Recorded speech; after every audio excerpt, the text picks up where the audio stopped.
ओम। परिवर्तन। परिवर्तन आता नहीं, लाया जाता है।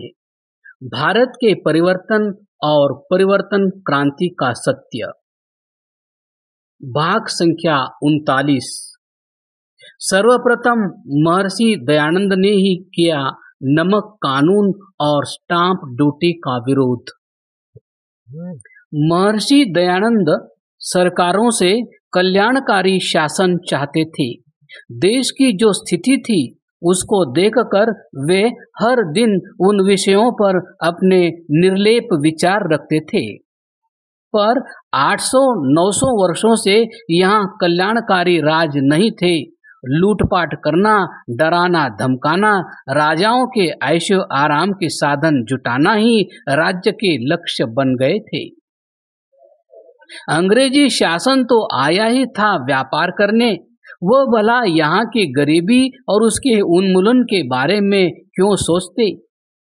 पर महर्षि दयानंद जानते थे कि जब तक सबसे गरीब व्यक्ति को उसके जीवन जीने के सहज साधन न बन जाएं, तब तक उनके ऊपर कर यानी टैक्स नहीं लगाने चाहिए, ताकि वह अपने जीवन, परिवार, बच्चे, समाज की बेहद साधारण जरूरतें पूर्ण कर सके। उस समय अंग्रेजी सरकार ने नमक पर कर लगाया हुआ था। हालांकि पहले भी कर लगता आया था। मुगल काल में तो यह और गलत था। हिंदुओं के ऊपर 5%, मुसलमानों पर 2.5% नमक कर था।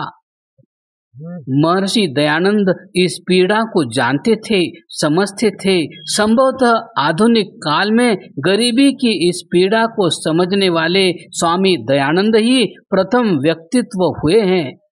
उन्होंने अपने विचार स्पष्ट रखे।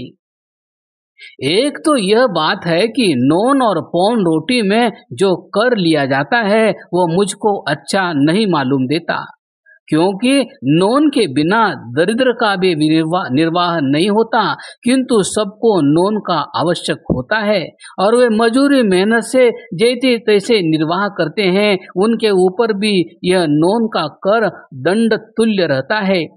गांजा, भांग, इनके ऊपर दुगुना चौगुना कर स्थापित होगा तो अच्छी बात है, और लवणादि के ऊपर नहीं होना चाहिए। महर्षि दयानंद न्याय व्यवस्था में लगने वाली स्टाम्प ड्यूटी के बारे में भी लिखते हैं। उनका सोचना था कि राजा का मुख्य कार्य न्याय है, पर लगातार बढ़ती न्याय व्यवस्था में स्टाम्प ड्यूटी उनको नागवार गुजरती है। वे कहते हैं, सरकारी कचहरियों में स्टाम्प ड्यूटी के बढ़ जाने से भी साधारण लोगों को कष्ट होता है। स्वामी जी ने यह अनुभव किया था। सत्यार्थ प्रकाश के प्रथम संस्करण में वे लिखते हैं, सरकार कागज अर्थात स्टाम्प बेचती है और बहुत सा कागजों पर धन बढ़ा दिया है।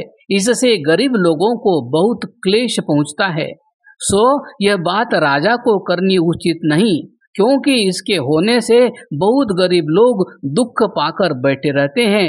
कचहरी में बिना धन के कोई बात होती नहीं। इससे कागजों के ऊपर जो बहुत धन लगाना है सो मुझको अच्छा मालूम नहीं देता। इसको छोड़ने से ही प्रजा में आनंद होता है। आप स्वयं विचार करें, क्या इससे पहले किसी भी विचारक की दृष्टि इतनी छोटी सी किंतु अत्यधिक महत्वपूर्ण बात पर गई?